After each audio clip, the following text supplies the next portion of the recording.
Hi friends, please like, share and subscribe to my channel. ఈ వీడియోలో third unit binary thermal equilibrium diagrams గురించి discuss చేద్దాం. అందులో isomorphous system గురించి మొదటిగా మనం డిస్కస్ చేస్తాము. Liquidus line, solidus line, tie line, దాని తర్వాత lever rule, phase rule, degrees of freedom గురించి డిస్కస్ చేస్తాం. నెక్స్ట్ బైనరీ ఫేజ్ డయాగ్రామ్స్లో eutectic reaction, peritectic reaction, eutectoid reaction, peritectoid reaction, monotectic and syntectic reactions గురించి డిస్కస్ చేద్దాం. ఇక్కడ మనం ముందుగా బైనరీ థర్మల్ ఈక్విలిబ్రియం డయాగ్రామ్స్ అంటే బైనరీ అంటే 2, థర్మల్ అంటే టెంపరేచర్, ఈక్విలిబ్రియం డయాగ్రామ్స్ అంటే 3.1. డిఫైన్ ఈక్విలిబ్రియం డయాగ్రామ్ అంటే ఏంటంటే recorded data of change of phase with temperature under equilibrium conditions is known as equilibrium diagram. అంటే ఇదొక recorded data of change of phases with the temperature under equilibrium conditions. ఇక్కడ equilibrium conditions అంటే ఏంటంటే slow heating and cooling, sufficient time allowed to take phase change. 3.2 Application and limitation of equilibrium diagrams. Equilibrium diagram gives the information where the isothermal reaction takes place. అంటే ఇది మనకి information ఇస్తుంది దేని గురించి అంటే isothermal reactions ఎక్కడ జరుగుతాయి, ఏ ప్లేస్లో జరుగుతాయి అనే ఇన్ఫర్మేషన్ అనేది ఈక్విలిబ్రియం డయాగ్రామ్ మనకి ఇస్తాయి. నెక్స్ట్ మనకి it gives the condition at which the phase change takes place. అంటే ఏంటంటే ఏ ప్లేస్లో ఫేజ్ చేంజ్ అనేది జరుగుతుందో అది మనకి ఫేజ్ డయాగ్రామ్ ఇచ్చే కండిషన్స్ ద్వారా మనకి తెలుస్తుంది.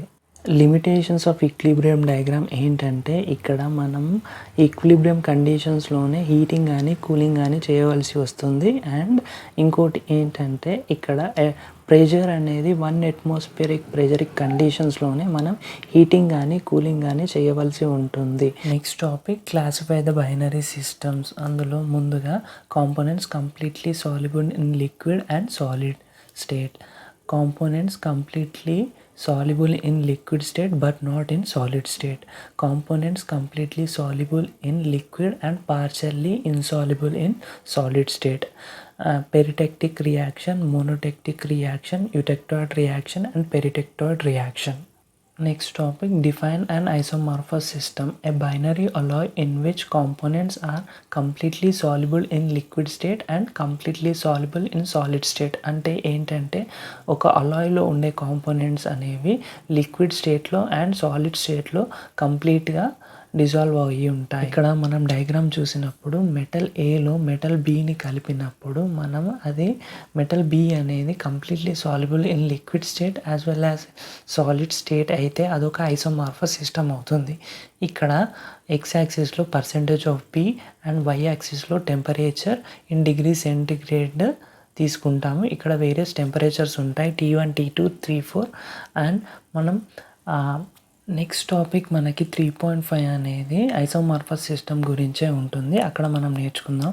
ఇక్కడ సేమ్ అలాయ్ ఏలో అలాయ్ బి అనేది కలుపుతాం. వెయిట్ పర్సెంటేజ్ ఆఫ్ బి అనేది ఎక్స్ యాక్సిస్, వై యాక్సిస్లో temperature in degree centigrade. Completely soluble in liquid state and solid state కాబట్టి పైన లిక్విడ్ ఉంటుంది, కింద సాలిడ్ ఉంటుంది. మధ్యలో మనకి లిక్విడస్ లైన్, సాలిడస్ లైన్ మధ్యలో మనకి లిక్విడ్ ప్లస్ సాలిడ్ ఫేజెస్ ఉంటాయి. ఇక్కడ various టెంపరేచర్స్లో T1, T2, T3, T4 అనే లైన్స్ మనం డ్రా చేసుకుంటాము. ఎగ్జాంపుల్ ఆఫ్ ఐసోమార్ఫస్ సిస్టమ్ ఏంటంటే copper nickel. Copper melting point వచ్చేసి 1085 degrees centigrade and nickel melting point వచ్చేసి 1455 డిగ్రీస్ సెంటిగ్రేడ్. ఇక్కడ కాపర్ నికెల్ అనేవి FCC స్ట్రక్చర్స్. ఒకవేళ మీకు FCC అంటే ఏంటో తెలియకపోతే మీరు నా ప్రీవియస్ వీడియోస్ అనేవి చూడండి. లింక్ డిస్క్రిప్షన్లో ఇచ్చాను అండ్ ఐ బటన్లో కూడా ఇచ్చాను. అటామిక్ నెంబర్ ఆఫ్ కాపర్ వచ్చేసి 29 and atomic number of nickel వచ్చేసి 28. ఇక్కడ కూడా మనం అటామిక్ సైజ్ ఫ్యాక్టర్ అనేది మాట్లాడుకున్నాము హోమియోథెరీ రూల్స్లో. ఆ రూల్ ఒకవేళ మీకు అర్థం కాకపోయినా, ఒకవేళ మీకు తెలియకపోయినా కానీ మళ్ళీ నా సెకండ్ వీడియో అనేది చూడండి హోమియోథెరీ రూల్స్ గురించి. దాని తర్వాత ఈ వీడియో అనేది కంటిన్యూ చేయండి, బాగా అర్థమవుతుంది. Construction of isomorphous system. మనం సెకండ్ యూనిట్లో cooling curves of pure metal and alloy గురించి మాట్లాడుకున్నాం కదా. అందులో కూలింగ్ కర్వ్ ఆఫ్ ప్యూర్ మెటల్కి మనకు ఒక ఫ్లాట్ లైన్ అనేది వస్తుంది సాలిడిఫికేషన్. నెక్స్ట్ మనం సాలిడిఫికేషన్ ఆఫ్ అలాయ్ చూసినట్టయితే అక్కడ ఫ్లాట్ సర్ఫేస్ అనేది రాదు, BCD లైన్స్ అనేవి వస్తాయి. అవే కూలింగ్ కర్వ్స్ని బేస్ చేసుకొని మనం cooling curve of pure metal A and metal Bకి మనం ఒక ఫ్లాట్ కర్వ్ అనేది డ్రా చేసిన తర్వాత మనం కూలింగ్ కర్వ్ ఆఫ్ అలాయ్కి 10% of B and cooling curve of 50% of B, 20% of Bకి కూలింగ్ కర్వ్ ఎలా వస్తుందో అలా డ్రా చేసి వాటి యొక్క న్యూక్లియేషన్ స్టార్టింగ్ పాయింట్స్ని జాయిన్ చేసుకుంటూ వెళ్తే మనకి liquidus line and solidification ending పాయింట్ని మనం జాయిన్ చేసుకుంటూ వెళ్తే సాలిడస్ లైన్ వస్తుంది. అలా మనం డ్రా చేసినప్పుడు మనకి ఈ లిక్విడ్ ప్లస్ సాలిడ్ రీజియన్ అనేది వస్తుంది ఐసోమార్ఫస్ సిస్టంలో. ఒకవేళ మీకు అర్థం కాకపోతే ఫర్దర్గా ఈ వీడియోలో మీకు అర్థమవుతుంది. Next topic define liquidus line. Liquidus line అంటే ఏంటంటే liquidus line is a locus of points in a phase diagram representing the temperature at which alloy of various composition of system begins to freeze. అంటే ఏంటంటే different composition of A and B cooling curves అనేవి draw చేసాం కదా, వాటి యొక్క starting of nucleation పాయింట్స్ని join చేసుకుంటూ వెళ్తే మనకి లిక్విడస్ లైన్ అనేది వస్తుంది అని ఇక్కడ దీని మీనింగ్.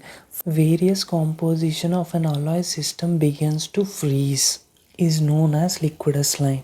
నెక్స్ట్ టాపిక్ వచ్చేసి సాలిడస్ లైన్. అంటే ఏంటంటే ఇంతకుముందు మనం లిక్విడస్ లైన్ ఫైండ్ అవుట్ చేయడానికి లోకస్ పాయింట్స్ అనేవి పైన న్యూక్లియేషన్ స్టార్టింగ్ పాయింట్లో డ్రా చేసాం కదా, అదేవిధంగా ఇక్కడ మనం ఫినిషింగ్ టు ఫ్రీజ్ అంటే వేరియస్ కూలింగ్ కర్వ్స్ యొక్క న్యూక్లియేషన్ అనేది కంప్లీట్ అయ్యే పాయింట్స్ని మనం జాయిన్ చేసుకుంటూ వెళ్తే మనకి సాలిడస్ లైన్ అనేది వస్తుంది. Solidus line is a locus of points in a phase diagram representing the temperature at which alloy of various composition of the system finishes to freeze. ఇక్కడ మనం డయాగ్రామ్లో చూసినట్టయితే మనం nucleation starting points of all cooling కర్వ్స్ని మనం draw చేసుకుంటూ వెళ్తే మనకి లిక్విడస్ లైన్ వస్తుంది. అండ్ డెండ్రైట్స్ ఫామ్ అయిన తర్వాత సాలిడిఫికేషన్ లైన్ని జాయిన్ చేసుకుంటూ వెళ్ళినట్టయితే మనకి సాలిడస్ లైన్ అనేది వస్తుంది ఐసోమార్ఫస్ system. Topic define tie line. అంటే ఏంటంటే to find out the composition of individual phases in a 2-phase region. Procedure ఏంటంటే ఒక 2-phase రీజియన్లో ఒక లైన్ అనేది డ్రా చేయాలి. ఆ లైన్ అనేది 2 ఫేజ్ బౌండరీస్కి టచ్ అవ్వాలి. ఇక్కడ డయాగ్రామ్లో టై లైన్ అంటే ఇలా ఉంటుంది. Next topic 3.7 lever rule. ఇది ఎందుకు ఉపయోగపడుతుందంటే to find out the relative phase fraction at a given temperature of an alloy in a 2-phase region. అంటే లివర్ రూల్ ద్వారా మనకి ఏం తెలుస్తుందంటే relative phase fraction at a given temperature అంటే ఏంటంటే ఒక టెంపరేచర్లో లిక్విడ్ ఫేజ్ ఎంత ఉంది, సాలిడ్ ఫేజ్ ఎంత ఉంది అనేది మనకి లివర్ రూల్ ద్వారా తెలుస్తుంది. లివర్ రూల్కి ఒక ఫార్ములా ఉంది. సాలిడ్ ఫ్రాక్షన్ ఒకవేళ మనం తెలుసుకోవాలనుకున్నట్టయితే mx/xy. అంటే ఏంటంటే ఇక్కడ మనం టై లైన్ డ్రా చేసాం కదా, అందులో లిక్విడ్ రీజియన్లో మనం x అనేది కన్సిడర్ చేస్తాము, సాలిడ్ రీజియన్లో మనం y అనేది కన్సిడర్ చేస్తాము. మధ్యలో మనం m అనేది రాసినప్పుడు సాలిడ్ ఫ్రాక్షన్ కనుక్కోవాలి ఎట్ ద m రీజియన్లో. So mx/xy CO minus CL divided by CS minus CL. అంటే ఇక్కడ CO, CS, CL అంటే ఏంటో మనం ఇక్కడ మనకి x అంటే ఏంటంటే liquid end point which corresponds to composition of liquid. Composition of లిక్విడ్ని మనం CLతో రిప్రజెంట్ చేసాము. అదేవిధంగా మనం y అంటే ఏంటంటే solid end point which corresponds to composition of solid which is represented as CS. మనం COని మనం ఫైండ్ అవుట్ చేయాలి which is represented as m దగ్గర x ఫేజ్ ఫ్రాక్షన్ ఎంత, y ఫేజ్ ఫ్రాక్షన్ ఎంతో మనం ఇప్పుడు ఈ ఫార్ములా ద్వారా మనం కనుక్కోవాలి. నెక్స్ట్ లిక్విడ్ ఫేజ్ ఫ్రాక్షన్ కనుక్కోవడానికి my divided by xy is equals to CS minus CO divided by CS minus C. ఇలా మనం లివర్ రూల్ అనేది అప్లై చేసి ఫేజ్ ఫ్రాక్షన్స్ అనేవి కనుక్కోవచ్చు. ఎట్ ఎం రీజియన్ అంటే సిఓ రీజియన్లో ఎక్స్ ఫేజ్ ఫ్రాక్షన్ ఎంత, వై ఫేజ్ ఫ్రాక్షన్ ఎంత అనేది కనుక్కోవచ్చు. నెక్స్ట్ టాపిక్ వచ్చేసి మనకి ఫేజ్ రూల్. ఫేజ్ రూల్ అని గిబ్స్ ఫేజ్ రూల్ అని అంటారు.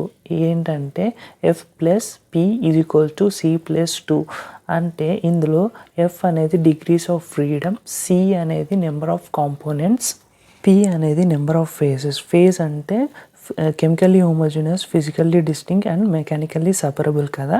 ఆ ఫేజెస్ అనేవి నెంబర్ ఆఫ్ ఫేజెస్. ఇక్కడ 1 అనేది కన్సిడర్ చేస్తాము, ఎందుకంటే టెంపరేచర్ అనేది వేరీ అవుతుంది కాబట్టి వేరియబుల్ అనేది 1 కింద కన్సిడర్ చేస్తాము.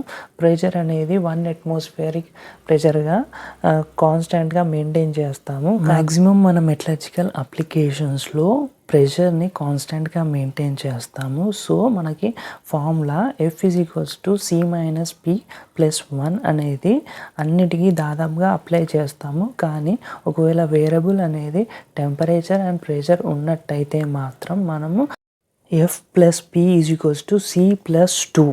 నెక్స్ట్ మన topic 3.11 calculate the amount of phases in isomorphous diagram. మనం ముందుగా మాట్లాడినట్టు ఎక్స్ యాక్సిస్లో weight percentage of B, Y యాక్సిస్లో temperature in degree centigrade. Solidus line and liquidus line draw చేసిన తర్వాత డయాగ్రామ్ అనేది ఇలా ఉంటుంది. దానికి ఒక టై లైన్ డ్రా చేస్తాము XYM అని. దాని కరస్పాండింగ్ పర్సంటేజెస్ 25%, 50% అండ్ 75% ఉంటుంది. లివర్ రూల్ అనేది అప్లై చేసి సాలిడ్ ఫ్రాక్షన్ కనుక్కున్నప్పుడు మనకి ఫల్క్రమ్ అనేది డ్రా చేయవలసి ఉంటుంది. ఫల్క్రమ్ అంటే ఏంటంటే ఇలా ఒక లైన్ 25, 50 అండ్ 75 డ్రా చేసిన తర్వాత మనకి 50 దగ్గర అంటే M దగ్గర మనకి percentage of X and percentage of Y అనేది కనుక్కోవాలి.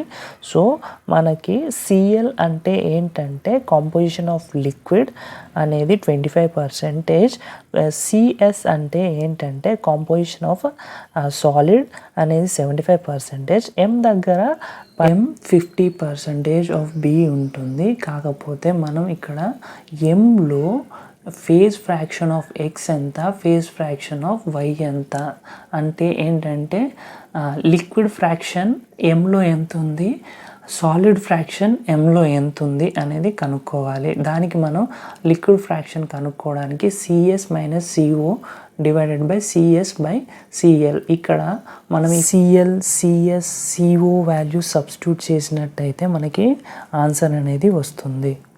సిఎస్ వాల్యూ ఏంటి 75 మైనస్ సిఓ వాల్యూ ఏంటి 50. So 50, 75 minus 50 divided by CS అంటే ఏంటి 75 మైనస్ సిఎల్ 25. అవి సబ్స్టిట్యూట్ చేసినట్టయితే 75 మైనస్ 25 వస్తుంది.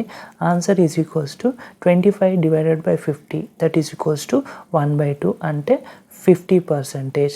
50% అనేది ఏంటంటే liquid fraction at M. Liver rule పైన మరిన్ని ప్రాబ్లమ్స్ మీరు చూడాలనుకున్నట్టయితే ఐకార్డ్లో అండ్ డిస్క్రిప్షన్లో కూడా లింక్ ఇచ్చాను, చూడండి. నెక్స్ట్ మన వీడియోలో 3.12 టాపిక్ పేరు define eutectic reaction. It is an isothermal reaction through which single phase liquid will be converted into 2 solids. అంటే ఏంటంటే ఒక సింగిల్ ఫేజ్ లిక్విడ్ అనేది 2 సాలిడ్స్గా మారుతుంది. అదే eutectic reaction. Liquid upon cooling or heatings 2 సాలిడ్స్గా ఫామ్ అవుతాయి, solid 1 plus solid 2. Example for eutectic reaction, eutectic phase diagram is PbSN. PB అంటే మనకి లిడ్, SN అంటే tin. So PB melting point అంటే లిడ్ యొక్క మెల్టింగ్ పాయింట్ వచ్చేసి 327 degree centigrade and దాని atomic number, lead యొక్క అటామిక్ నెంబర్ వచ్చేసి 82. టిన్ atomic number వచ్చేసి 50. దాని యొక్క మెల్టింగ్ పాయింట్ వచ్చేసేసి మనకి ఏంటంటే 232 డిగ్రీ సెంటిగ్రేడ్. యుటెక్టిక్ రియాక్షన్ అంటే లిక్విడ్ గివ్స్ 2 సాలిడ్స్ కదా, అదే మనం ఇక్కడ డయాగ్రామ్లో చూసినట్టయితే టాప్లో మనకి లిక్విడ్ అనేది ఉంటుంది. ఎక్కడైతే మనకి యుటెక్టిక్ రియాక్షన్ జరుగుతుందో ఆ టెంపరేచర్ 183 డిగ్రీ సెంటిగ్రేడ్ దగ్గర కాంపోజిషన్ వచ్చేసేసి 61.9% ఆఫ్ టిన్ దగ్గర